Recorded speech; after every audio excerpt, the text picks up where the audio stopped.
पंजाबी में कहावत है, सास चंगी होवे या ते दीवार ते टंगी होवे।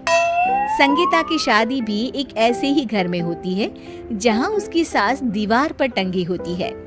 ससुर और पति शादी के पहले दिन उसे सास के फोटो के सामने ले जाते हैं, जहां ससुर जी कहते हैं, बेटा संगीता, ये तुम्हारी सास थी, बहुत नेक और भली, लेकिन थोड़ी गुस्सैल थी। गुस्सा आने पर सब तहस नहस कर देती थी, पर अब ये इस दुनिया में नहीं है। हाँ संगीता, माँ होती तो तुम इनकी कोई बात टाल नहीं सकती थी, वरना तो माँ घर में भूचाल ले आती। संगीता मन में खुश होती है कि अच्छा है कि ऐसी औरत अब इस घर में नहीं है, लेकिन दिखावे के लिए वो जैसे ही सास की फोटो के सामने हाथ जोड़कर खड़ी होती है, ये क्या?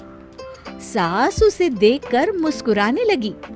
संगीता आंखों को मलकर एक बार फिर से देखती है, लेकिन फिर सास के चेहरे का भाव, भंगिमा यानी एक्सप्रेशन बिल्कुल बदले होते हैं। वो अपने पति और ससुर को कहती है, माँ की तस्वीर तो स्माइल कर रही है।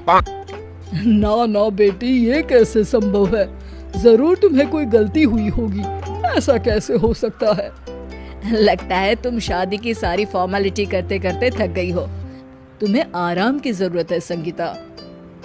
खैर, सारे संगीता की बात को इग्नोर कर कमरे में चले जाते हैं। वैसे सास की फोटो पर एक्सप्रेशन एक के बाद एक बदलते ही रहते हैं। सुबह होती है, पति और ससुर को काम पर भेजकर संगीता कमरे की सफाई करने में लग जाती है कि तभी उसे आवाज आती है, टेबल ठीक से साफ करो। ऐसे भी कोई टेबल साफ करता है? इससे अच्छा तो ये गंदा ही था।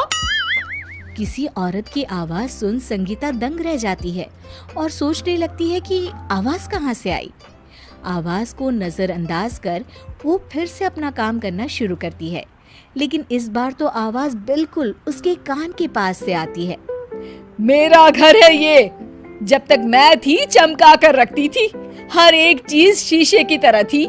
तुम्हें तो ना सफाई आती है ना कुछ पता है। क्यों तुम्हें मेरे घर की जिम्मेदारी दे दी गई है?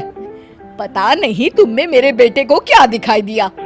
मैं होती तो एक से बढ़कर एक लड़कियों की लाइन लगा देती।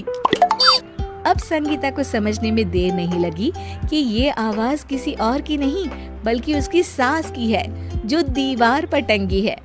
वो उसके पास जाती है और कहती है, नमस्ते सासू माँ, मुझे तो कल ही लग रहा था कि दीवार में कुछ काला है। वो दीवार नहीं, दाल होती है पगली। सही पकड़े हैं सासू माँ। तो क्या हो गया आपको जो आप यहाँ भी चैन से नहीं बैठी हैं? सुना मैंने आपका व्यवहार काफी गुस्से वाला था। चुप रहे तुम, ज्यादा बकर बकर ना कर। घर का काम करना तो आता नहीं, आई है मुझसे बहस करने। हाँ देखिए सासू माँ, मैं आपसे साफ साफ कह देती हूँ, मुझसे पंगा लेने की कोशिश मत करिएगा। तभी पीछे से संगीता का पति आता है। अरे संगीता, किससे बात कर रही हो? कौन है वहाँ? संगीता की सास की फोटो फिर से पहले जैसी हो जाती है।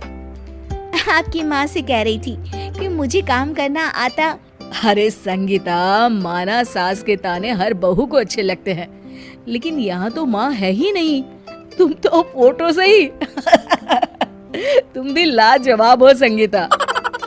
किसी को विश्वास नहीं होता कि संगीता अपनी मरी हुई सास की फोटो से बात करती है। वहीं आए दिन संगीता की सास संगीता को किसी न किसी बात पर आते जाते ताने देती। संगीता को भी अब सास के तानों और उनसे बात करने की आदत हो गई। वो कभी खानदान की कहानी तो कभी तीज त्योहार कैसे मनाए या किसी व्यंजन की रेसिपी सास से ही पूछती। सारा दिन घर में अकेली संगीता की सास अब उसके लिए तानों के साथ पक्की साथी की तरह भी रहने लगी थी, जो किसी और को नहीं बल्कि संगीता को ही सुनाई देती। तो देखा आपने, सास बहू का रिश्ता हर रिश्ते से ऊपर होता है, फिर चाहे वो खट्टा हो या मीठा।